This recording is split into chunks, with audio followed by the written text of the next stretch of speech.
اللہ الرحمن الرحیم۔ شروع اللہ کے نام سے جو بڑا مہربان نہایت۔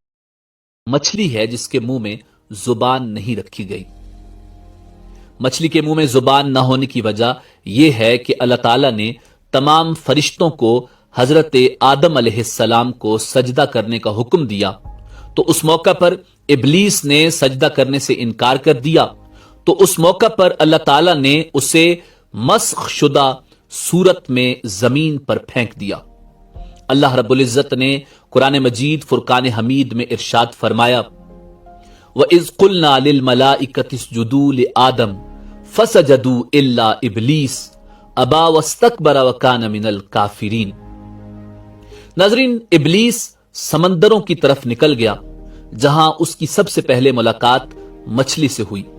شیطان نے حضرت آدم علیہ السلام کی تخلیق کا قصہ مچھلی کو سنایا اور کہا کہ آدم سمندر اور دریاؤں کا شکار کرے گا اور مچھلیوں کو اپنی خوراک بنائے گا، جس پر مچھلی نے تمام دریائی جانوروں کو حضرت آدم علیہ السلام کی تخلیق کی کہانی سنائی۔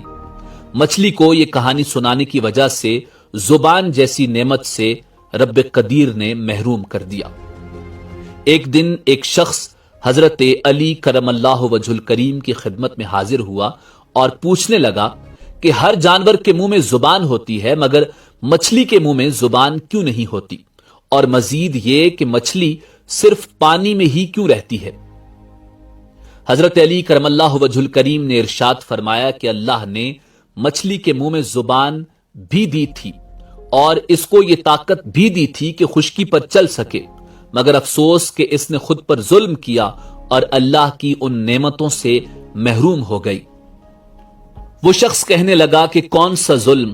تو حضرت علی کرم اللہ وجہ الکریم نے فرمایا، جب اللہ نے آدم علیہ السلام میں روح پھونکی اور یہ حکم دیا کہ ہر فرشتہ آدم کو سجدہ کرے، تو تمام فرشتوں نے حضرت آدم علی نبینا علیہ السلام کو سجدہ کیا، مگر ابلیس نے انکار کر دیا اور کہنے لگا کہ میں آدم سے بہتر ہوں، اور کہنے لگا کہ اللہ نے مجھے آگ سے پیدا کیا اور آدم کو مٹی سے، میں کیوں سجدہ کروں؟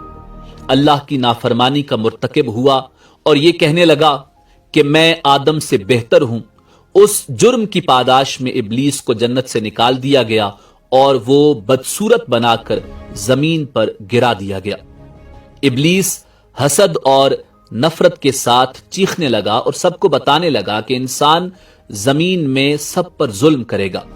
اس وقت مچھلیاں زمین پر چلا کرتی تھیں، ان کے منہ میں زبان بھی ہوا کرتی تھی۔ شیطان نے سب سے پہلے مچھلیوں کو بھڑکایا اور کہا کہ انسان جب زمین پر آئے گا تو اپنا پیٹ بھرنے کے لیے تمہیں زندہ خنجر سے کاٹے گا۔ مچھلی نے جب یہ سنا تو سمندر میں ہر ایک آبی جانور کو انسان کے خلاف بھڑکانے لگی، تو یوں اللہ رب العزت نے مچھلی کے منہ سے زبان کو غائب کر کے اس کے منہ میں موبال پیدا کر دیا۔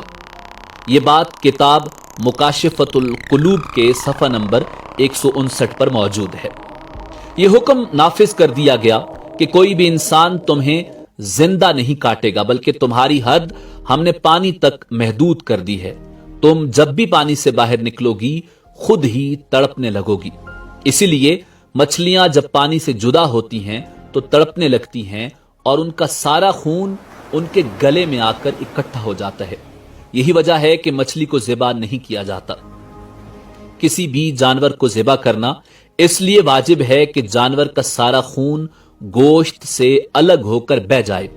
اللہ رب العزت نے مچھلی پہ یہ قانون نافذ کر دیا کہ پانی سے جدا ہو کر تڑپنے لگتی ہے اور اس کا سارا خون اللہ کے حکم سے اس کے گلے میں آ کر جمع ہو جاتا ہے، اور اسی وجہ سے مچھلی کا گوشت خون سے پاک ہو جاتا ہے۔ احناف کے نزدیک سمندری مخلوقات میں سے صرف مچھلی کا کھانا حلال ہے۔ مچھلی کے علاوہ کسی اور سمندری جانور کا کھانا جائز نہیں ہے۔ پس سمندری مخلوقات میں سے صرف مچھلی حلال ہے، اور مچھلی کی انواع و اقسام میں مچھلی کے ماہرین کی رائے معتبر ہے کہ وہ مچھلی ہے یا نہیں۔ اہل لسان اور اہل لغت کے بعد آخری رائے ماہرین ہی دے سکتے ہیں، لہذا سمندری مخلوقات کی جو قسم اہل لغت اور ماہرین کے مطابق مچھلی کی قسم ٹھہرے گی صرف وہ حلال ہوگی، اور جو مچھلی کی اقسام میں سے نہیں ہوگی وہ حلال نہیں ہوگی۔ لہذا فقہ حنفی کے مطابق یہ سوال بنتا ہی نہیں کہ مچھلی کی کون سی قسمیں حرام ہیں۔ بہرحال اگر ماہرین کہیں کہ یہ مچھلی ہے تو وہ حلال ہے۔ بعض اوقات سمندر میں سانپ بھی موجود ہوتے ہیں جنہیں کچھ ماہرین مچھلی کہتے ہیں اور کچھ سانپ کہتے ہیں۔ ناظرین، صحیح بخاری کی حدیث نمبر 3329 میں یہ ذکر موجود ہے کہ حضرت عبداللہ ابن سلام رضی اللہ تعالی عنہ کو جب رسول کریم صلی اللہ علیہ وآلہ وسلم کے مدینہ تشریف لانے کی خبر ملی تو وہ آپ کی خدمت میں آئے اور کہا کہ میں آپ سے 3 چیزوں کے بارے میں پوچھوں گا جنہیں نبی کے سوا اور کوئی نہیں جانتا۔ قیامت کی سب سے پہلی علامت کیا ہے؟ وہ کون سا کھانا ہے جو سب سے پہلے جنتیوں کو کھانے کے لیے دیا جائے گا؟ اور کس چیز کی وجہ سے بچہ اپنے باپ کے مشابہ ہوتا ہے؟ آپ صلی اللہ علیہ وآلہ وسلم نے فرمایا کہ جبریل علیہ السلام نے ابھی مجھے آ کر اس کی خبر دی ہے۔ اس پر حضرت عبداللہ رضی اللہ تعالی عنہ نے کہا کہ ملائکہ میں تو یہی یہودیوں کے دشمن ہیں۔ حضرت صلی اللہ علیہ وآلہ وسلم نے فرمایا قیامت کی سب سے پہلی علامت ایک آگ کی صورت میں ظاہر ہوگی جو لوگوں کو مشرق سے مغرب کی طرف ہانک کر لے جائے گی، اور سب سے پہلا کھانا جو اہل جنت کی دعوت کے لیے پیش کیا جائے گا وہ مچھلی کی کلیجی پر جو ٹکڑا لٹکا رہتا ہے وہ ہوگا۔ اور بچے کی مشابہت کا جہاں تک تعلق ہے تو جب مرد عورت کے قریب جاتا ہے اس وقت اگر مرد کی منی پہل کر جاتی ہے تو بچہ اسی کی شکل و صورت پر ہوتا ہے، اور اگر عورت پہل کر جائے تو بچہ عورت کی شکل و صورت پر ہوتا ہے۔ یہ سن کر حضرت عبداللہ ابن سلام رضی اللہ تعالی عنہ بول اٹھے کہ میں گواہی دیتا ہوں کہ آپ اللہ کے رسول ہیں۔ ناظرین، دین اسلام کے حوالے سے مچھلی انتہائی اہم جانور ہے جس کا اسلام کے کئی واقعات میں ذکر موجود ہے، جس طرح حضرت موسیٰ علیہ السلام اور حضرت خضر علیہ السلام کے واقعہ میں بھی مچھلی کا ذکر ملتا ہے۔ اسی طرح حضرت سلیمان علیہ السلام کے حوالے سے بھی مچھلی کے واقعات موجود ہیں۔ Hey there. Subscribe to my channel. And also press this bell icon.